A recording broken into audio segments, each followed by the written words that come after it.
राधे राधे दोस्तों, आप सभी का स्वागत है HD सुदर्शन ब्लॉग में। दोस्तों, इस समय हम लोग हमारे चैनल पे जो है भागवत कथा का अनुसरण कर रहे हैं। भागवत जो है भगवान श्री कृष्ण की वाणी का एक स्वरूप है, जिसमें कि बहुत ही अच्छे प्रसंग हैं, जिससे हमें हमारे जीवन में सीखने के लिए बहुत कुछ मिलता है। तो दोस्तों, आज का जो प्रसंग है बहुत ही अच्छा होने वाला है और एक जो कथा आज आपको सुनने के लिए मिलेगी, शायद ही आपने पहले कभी सुनी होगी ये कथा। तो चलिए, आज आपको इंद्रेश जी महाराज से द्वारिकाधीश की एक बहुत ही अनोखी कथा सुनाने वाले हैं कि भगवान श्री कृष्ण जो हैं वो द्वारिका में आकर के क्यों बसे। तो चलिए जानते हैं इंद्रेश जी महाराज से। हर हर महादेव, जय श्री राम, जय श्री राधे राधे।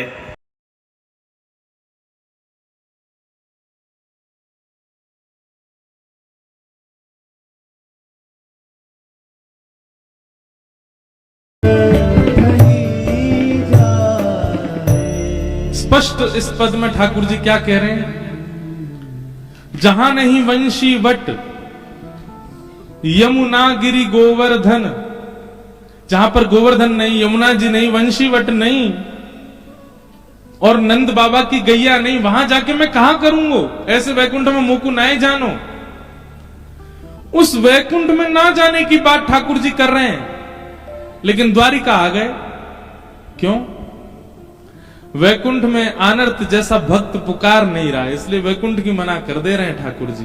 पर यहां आनर्त जैसा भक्त समर्पण कर रहा है, इसलिए ठाकुर जी आ गए।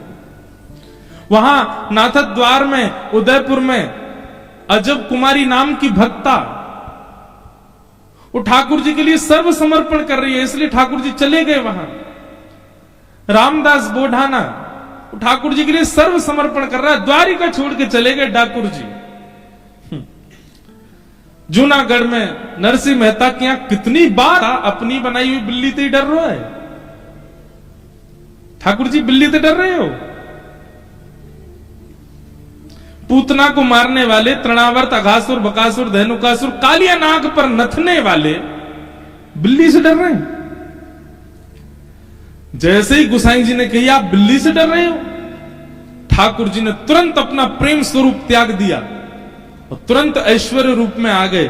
और ऐश्वर्य रूप में आके बोले, गुसाई जी अगर आप मुझे ईश्वर मानते हैं तो फिर ऐश्वर्य भाव से सेवा कीजिए मेरी। और ऐश्वर्य भाव से सेवा करोगे तो मैं अपराध भी देखूंगा, मैं पाप भी देखूंगा, मैं नियम भी देखूंगा, मैं सब चीजों का ध्यान रखूंगा। लेकिन क्योंकि आप वात्सल्य भाव से मेरी सेवा करते हैं, इसलिए मैं लाला बन के सेवा करवा रहा हूं। और लाला बन के सेवा करवाऊंगा तो लाला को तो डर भी लगे, बिल्ली तू लगेगो, छिपकली तू लगेगो, चेंटी तू लगेगो।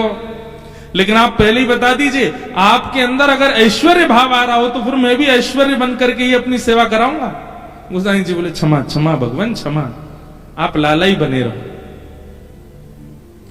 तो ऐश्वर्य रूप ब्रज के बाहर सब जगह है ठाकुर जी का। पर वृंदावन में तो ठाकुर जी को प्रेम स्वरूप है। कैसो प्रेम स्वरूप है लाल जी को?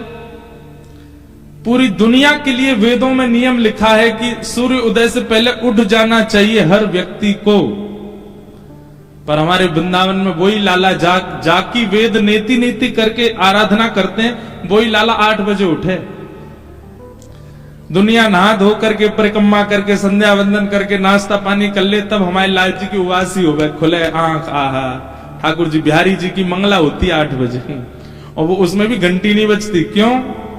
घंटी बज जाएगी तो लाला डर जाएगा हमारो, बिना घंटी की आरती घुमाए तो। क्यों? क्योंकि वहां ऐश्वर्य रूप नहीं है, प्रेम स्वरूप है ठाकुर जी का। तो ये 2 स्वरूप हैं, ऐश्वर्य और प्रेम। प्रेम स्वरूप पूरे ब्रह्मांड में केवल वृंदावन में है और ऐश्वर्य पूरे ब्रह्मांड में। सब जगह ठाकुर जी ऐश्वर्यवान बन के बैठे।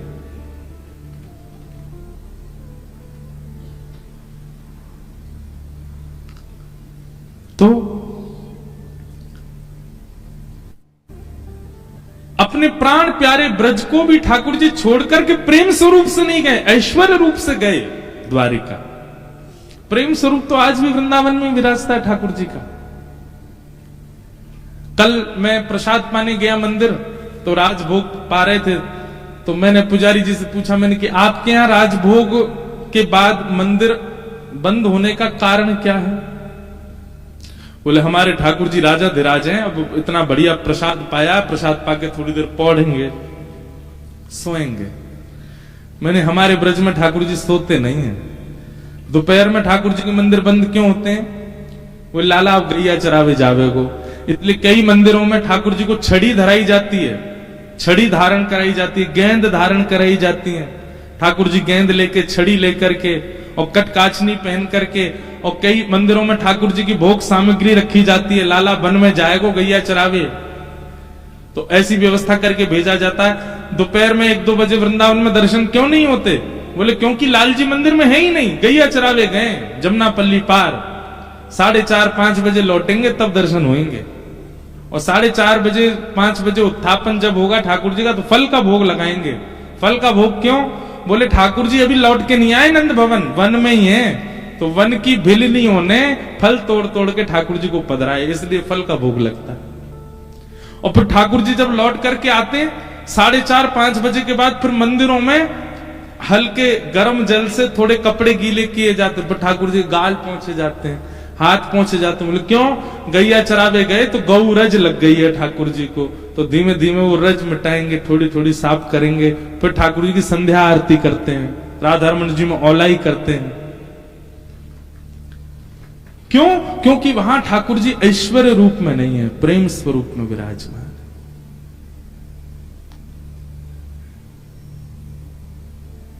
ये ठाकुर जी का ऐश्वर्य रूप है, ठाकुर जी में ऐश्वर्य रूप है। पर हां,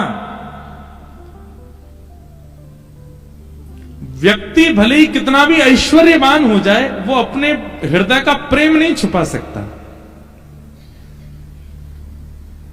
इसलिए आज भी द्वारिका में श्रृंगार आरती में सुबह और शाम को संध्या आरती में आज भी ठाकुर जी वंशी धारण करते हैं। श्री द्वारिकाधीश चतुर्भुज हैं, पर वंशी धारण होगी ठाकुर जी को। संध्या आरती, श्रृंगार आरती में ठाकुर जी वंशी बजाते हैं।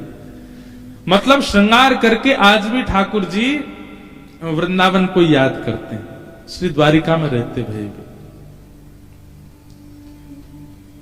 ऐसे ठाकुर जी का प्रेम भाव है। द्वारिकाधीश को भी अगर आप वृंदावन प्रेम से पुकारोगे तो ठाकुर जी को और अच्छा ही लगेगा। हम तो जाके ऐसे ही बोले,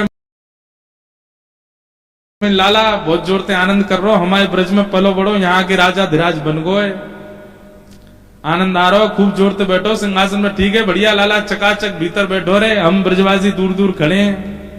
ऐसे करके ठाकुर जी से थोड़ी चर्चा करें तो ऐसा लगता है कि ठाकुर जी सुन रहे हैं। प्रेम स्वरूप नहीं भूलते। ऐसे श्री द्वारिकाधीश बड़े आनंद से विराज रहे हैं, और उनकी चरण सन्निधि में हम आप सब लोग कथा का श्रवण कर रहे हैं। बीच बीच में कुछ द्वारिका के महात्मा और भाव प्रकट होते हैं, सबको प्रणाम है। आइए भागवत जी के प्रसंग में प्रवेश करें। कल हम लोगों ने मंगलाचरण सुना था भागवत जी का, अब उससे आगे की चर्चा श्रवण करते हैं। 88,000 सौनकादि ऋषि नैमिषारण्य में मानव कल्याण के लिए यज्ञ करने के लिए बैठे थे,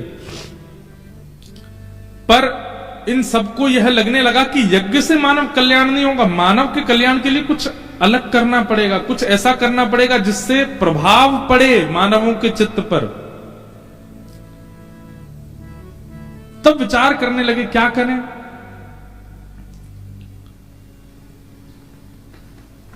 तभी उस सभा सूत जी का आगमन हुआ, और सूत जी से 88,000 ऋषियों ने पूछा कि महाराज, मानव कल्याण के लिए हमें क्या करना चाहिए। 6 प्रश्न किए, और इन्हीं 6 प्रश्नों में 7 दिन की कथा चलती है। आज हम पर भी कुछ प्रश्न आए। एक प्रश्न तो किन्होंने लिख करके दिया है कि उनकी दीक्षा हो चुकी है, और दीक्षा से अब वो अपने गुरु मंत्र जो उनको गुरुदेव ने प्रदान किया उसका अर्थ जानना चाहते हैं। हम आपसे एक प्रार्थना करेंगे, एक भाव आपके सन्मुख रखना चाहेंगे निवेदन करते हुए। हम अर्थ तो जानते हैं, पर गुरु मंत्र जो है उसका अर्थ, उसका विवेचन गुरु से ही श्रवण करना चाहिए। और इसका प्रमाण है हमारे भाष्यकार श्री रामानुज स्वामी जी महाराज, श्री रामानुजाचार्य जी, जिस परंपरा के हमारा पूरा बंग परिवार अधिकतर सब रामानुज परंपरा से, हम भी रामानुज परंपरा से, हमारे श्री रामानुजाचार्य स्वामी जी, आप अपने गुरुदेव के चरणों में 17 बार गए। अष्टाक्षर मंत्र जो हमको गुरु मंत्र मिला है, हम आप सब लोगों को, उस अष्टाक्षर मंत्र की विधि जानने के लिए 17 बार गए अपने गुरुदेव के चरणों में। और हर बार इनके गुरुजी टाल देते, नहीं बताते, या भाव कुछ अन्य कह देते। पर रामानुज स्वामी जी नहीं माने, बार बार गुरुदेव के पास जाते कि अष्टाक्षर मंत्र की विधि क्या है, ये जो अष्टाक्षर मंत्र हम लोग जपते हैं, इसका अर्थ क्या है, मुझे बताइए। ये हमारे भाष्यकार श्री रामानुज स्वामी जी का दर्शन। आप शेषावतार श्री बलराम जी, लक्ष्मण जी ही बलराम जी बने और वही बलराम जी ही कलयुग में शेषावतार श्री रामानुजाचार्य जी के रूप में प्रकट हुए। जब इतनी ललक आपके भीतर जग गई गुरु मंत्र की विधि जानने की, तब 17 बार के बाद गुरुदेव ने कृपा की और सोचा कि इतना उत्सुक है गुरु मंत्र की विधि जानने का, तो अब मैं इनको बताऊंगा। और गुरुदेव ने तुरंत उनको बैठा करके अष्टाक्षर मंत्र की विधि बताई। हमारे यहां गुरु मंत्र को माइक पे या स्पष्ट नहीं बोलना चाहिए। तो जब गुरुदेव ने अष्टाक्षर मंत्र की विधि बताई, और विधि बताते ही रामानुज स्वामी जी तुरंत गुरुदेव को प्रणाम करके एकांत में गए, और एकांत में जाकर के जैसे ही अष्टाक्षर मंत्र करना प्रारंभ किया, इतने में ही चंदन की सुगंधी आने लगी, कपूर की सुगंधी आने लगी, केसर की सुगंधी आने लगी, दिव्य तेज आंखों में पड़ने लगा। केवल एक अष्टाक्षर उच्चारण ही किया था, इतने में ही ये सब अनुभूतियां होने लगी। सुंदर मंद सुगंध शीतल हवा बहने लगी।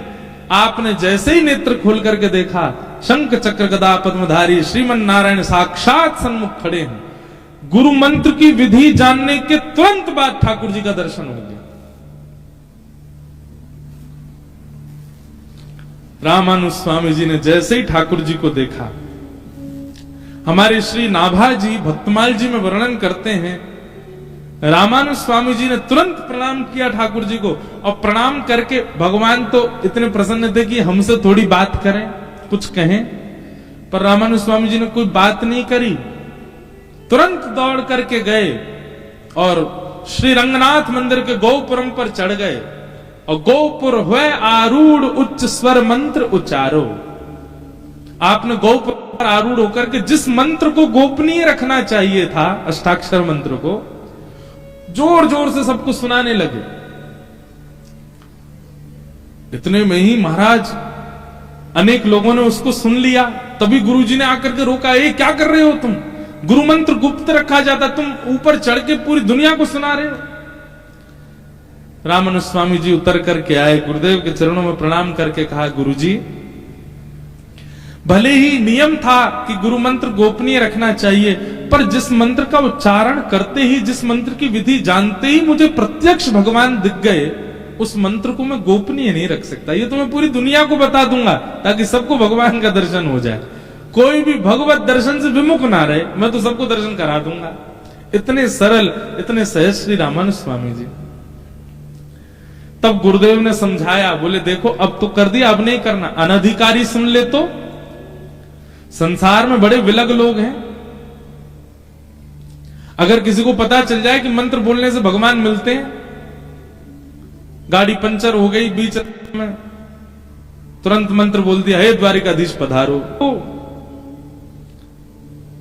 कल अखबार में अगर निकल आवे, फलानी यूनिवर्सिटी में एक ग्रंथ है, उस ग्रंथ में एक मंत्र लिखा, उससे भगवान प्रकट हो जाते हैं, सब भागेंगे उसी यूनिवर्सिटी में, कौन सा ऐसा मंत्र।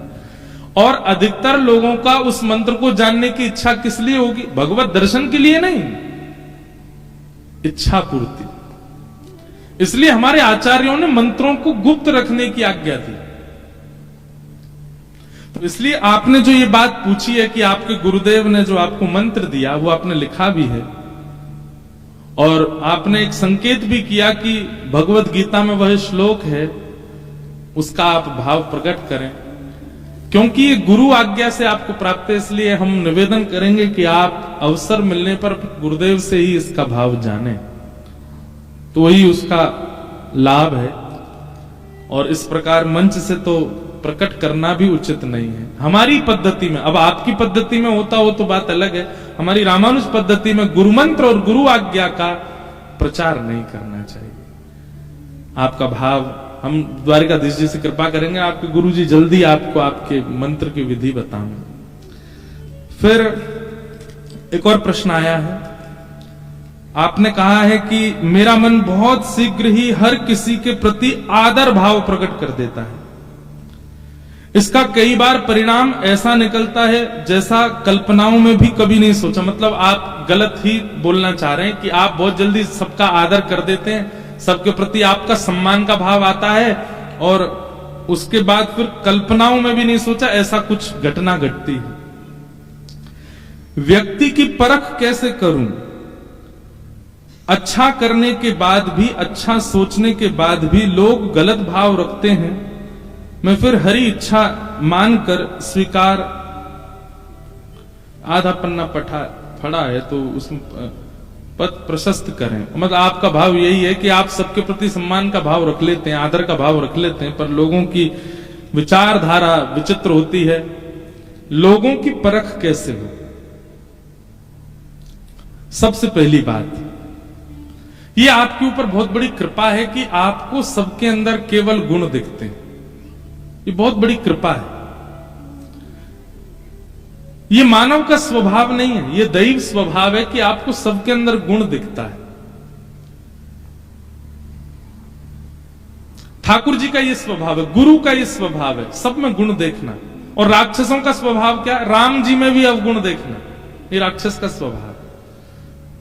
जिन राम जी को देख करके पत्थर भी पिघल रहे थे, और राम जी को देख करके रावण तब भी यही सोच रहा है, ये बनवासी राम मेरा क्या बिगाड़ेगा। उसको वहां पे भी दोष ही दिख रहा है। तो इसका मतलब क्या है? गुण दर्शन करना ये भगवत कृपा है।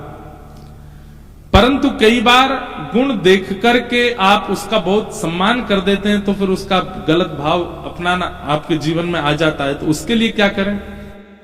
हमने अपना अनुभव किया है, वही बताएंगे। सत्संग व्यक्ति को 3 बातें सिखाता है। आंख पढ़ना, नेत्रम, वक्त्रम और विकारेण। जब आप बहु सत्संगी हो जाते हैं, खूब अच्छे से सत्संग करने लगते हैं, रोज कथा सुनने लग जाते हैं, तो आपको 3 चीजों की परख होने लग जाती है। व्यक्ति के नेत्र, व्यक्ति की वाणी और व्यक्ति की चाल ढाल, आकृति, उठता कैसे बैठता, इन सब से आपको पता चल जाएगा कि ये व्यक्ति संबंध बनाने योग्य है कि नहीं। याद रखिएगा, दोष नहीं देखना है, अवगुण नहीं देखना है, पर हां कितना सामीप्य बनाना है, ये सत्संग आपको सिखा देगा। आप व्यक्ति के नेत्रों की मटकाने से ही पता कर लोगे कि ये स्थिर स्वभाव वाला है कि नहीं। उसकी आंखें पलकें कितनी बार झपकती हैं, उसी से ही अनुभव होने लग जाएगा कि इसका स्थिर मन है कि नहीं। पहली बात नेत्रम, दूसरी बात वक्त्रम। बात करते समय किन शब्दों का प्रयोग करता है, उन शब्दों से पता चल जाएगा कि ये व्यक्ति उचित है कि नहीं, ये व्यक्ति संबंध बनाने योग्य है कि नहीं। अब देखो, एक बात हम सामान्य बात बताएंगे, ज्यादा क्लिष्ट नहीं। एक व्यक्ति बहुत अच्छी सेवा करते अपने ठाकुर जी की, तो मुझे मिले, महाराज जी मेरे ठाकुर जी का दर्शन कर लीजिए। मैंने कहा भैया हम तो कथा में व्यस्त हैं, हम तो नहीं जा पाएंगे। तो उन्होंने कहा मैं अपने ठाकुर जी यहीं ले आऊंगा। अब ले आऊंगा शब्द, इस शब्द से यह पता चलता है कि वह व्यक्ति ठाकुर जी की सेवा में अति निपुण नहीं है। अगर अति निपुण होता, ठाकुर जी को सामान्य व्यक्ति भाव से ले आऊंगा नहीं कहेगा, क्या कहेगा? मैं अपने ठाकुर जी पधराऊंगा। अब ये एक शब्द आ जाता है तो पुष्टि मार्गीय भाव, पर सेवा में अति रहने वाला व्यक्ति फिर शब्दों से उसके से पता चल जाता है कि वो क्या कह रहा है। महाराज जी, कई लोग भोजन पवाते हैं, आपको रोटी डाल दूं, रोटी डाल दूं, चटनी डाल दूं, सब्जी डाल दूं। अब ये डाल दूं शब्द से क्या पता चलता है कि इन्होंने संतों को भोजन कराया ही नहीं है कभी, ये वैष्णवों को भोजन नहीं कराना जानते इसलिए बोल रहे हैं डाल दूं। हम कोई गैया हैं, बछड़ा हैं, कौन है डाल दूं? वैष्णव को क्या कहा जाता है? आपको सब्जी परोस दें या पधरा दें। कभी संतों की पंगत में बैठोगे तो संतों की पंगत में परोसने की भी एक नियम, वहां पे नमक नहीं कहेंगे, वहां पर राम रस। अब बेचारा जिसने कभी संत पंगत नहीं पाई होगी, राम रस आ रहा डाल दो, राम रस होता नमक। रोटी राम, रोटी राम, रोटी राम। महाप्रसाद में अब देखो, बंबई का बच्चा अगर बैठ जाए पंगत पाने और महाराज पंगत बोल रही महाप्रसाद महाप्रसाद महाप्रसाद महाप्रसाद, अब वो पहले महाप्रसाद मतलब कोई विशेष प्रसाद होगा, महाप्रसाद कहते हैं चावल को। तो शब्दों से व्यक्ति कैसा है और किस संगति में रहता है पता चल जाता है।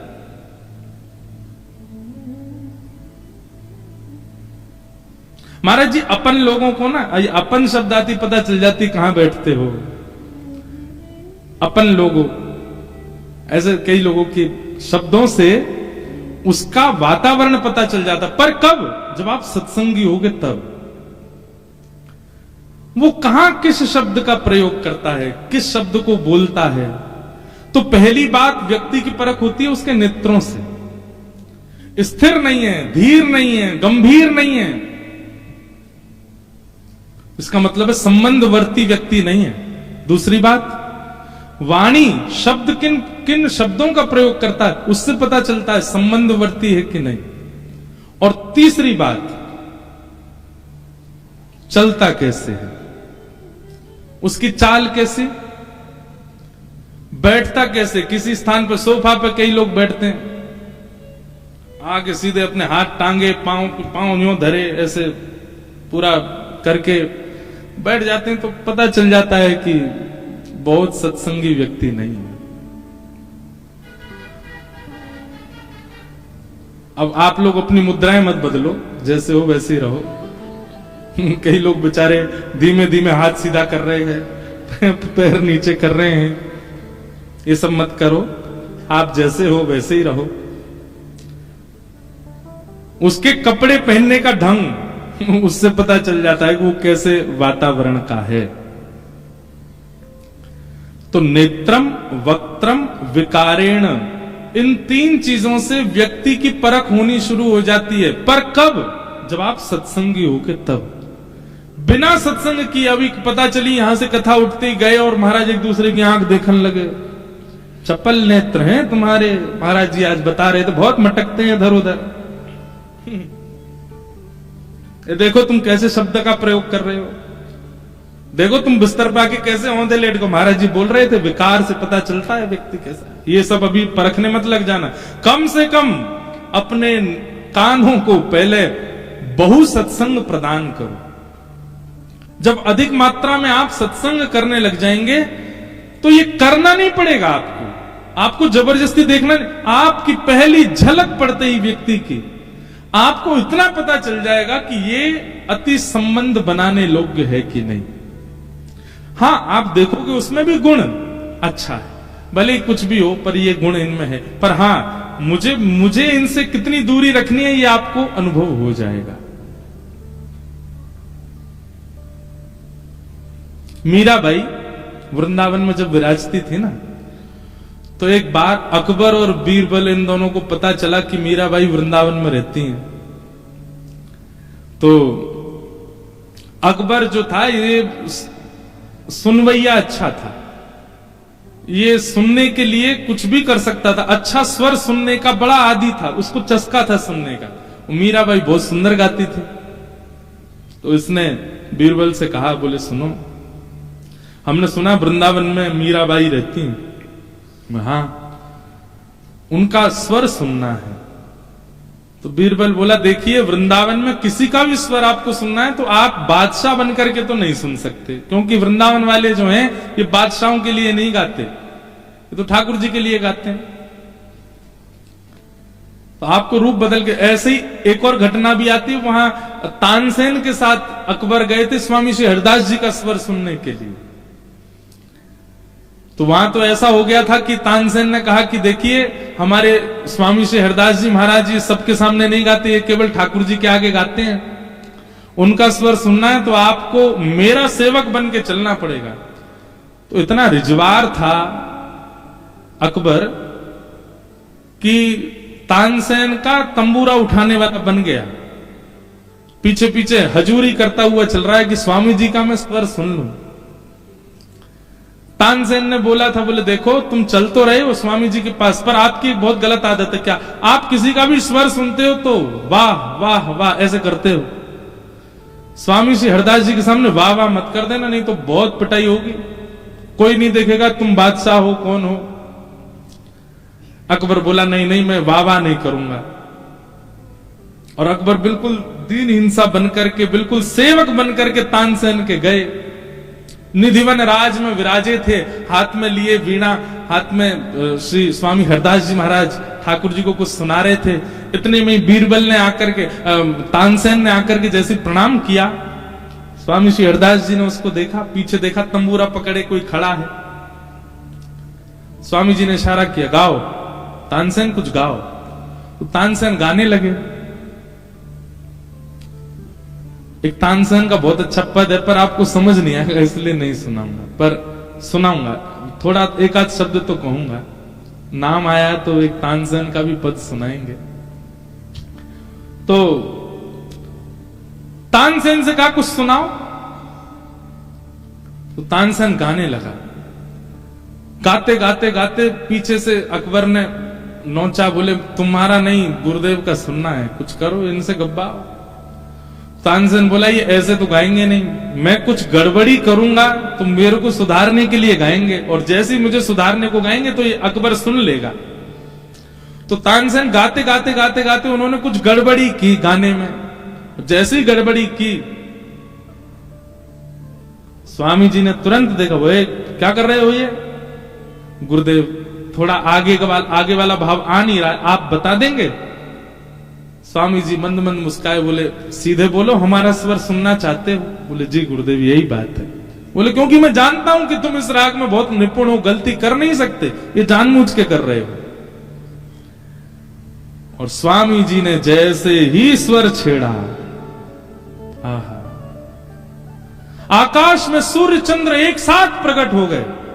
एक तरफ वर्षा ऋतु आने लगी, एक तरफ शिशिर ऋतु, एक तरफ ग्रीष्म ऋतु। जितने पृथ्वी के कण थे सब कण झंकृत होने लगे। लता पत्र गुल्म सब पुष्पित, सब पल्लवित, सब फलित होने लगे। और महाराज ऐसा स्वर लहरी प्रकट हुई कि आपस में सारे वृक्ष एक दूसरे से लिपटने लगे, कुंजें प्रकट होने लगी, यमुना जी स्तब्ध हो गई, कोयल पक्षी सब बिल्कुल स्थिर होकर के स्वामी जी का स्वर सुनने लगे। ऐसा स्वर स्वामी श्री हरदास जी का। बादशाह अकबर का मुंह खुला रह गया, आंख खुली रह गई, वो तो स्तब्ध हो गया स्वर सुन करके। और जब गायन करते करते करते करते स्वामी श्री हरदास जी महाराज ने जैसे ही अपना गायन पूर्ण किया, पूर्ण होते ही सब यथावत समान हो गया। और जैसे ही समान हुआ बादशाह अकबर को होश आया, होश आती बोला वाह वाह वाह। उसकी वाहवाही सुनते ही स्वामी श्री हरदास जी महाराज को क्रोध, कौन है ये वाहवाही कर रहा है, ये कौन है, ये जरूर कोई बादशाह है, ये तुम्हारा कोई तंबूरा उठाने वाला नहीं, सत्य बताओ कौन है, नहीं तो इसको अभी देख लूंगा मैं। तुरंत तानसेन ने कहा, बोले तुरंत चरणों में गिर जाओ, नाक रिगड़ो गुरुदेव के सामने। वाहवाही क्यों करी तुमने, क्यों? क्योंकि वृंदावन में रहने वाले किसी व्यक्ति विशेष को रिझाने को नहीं गाते, जी को रिझाने के लिए गाते हैं। वो व्यक्ति विशेष उस पर प्रशंसा कर दे, वो उनको स्वीकार नहीं।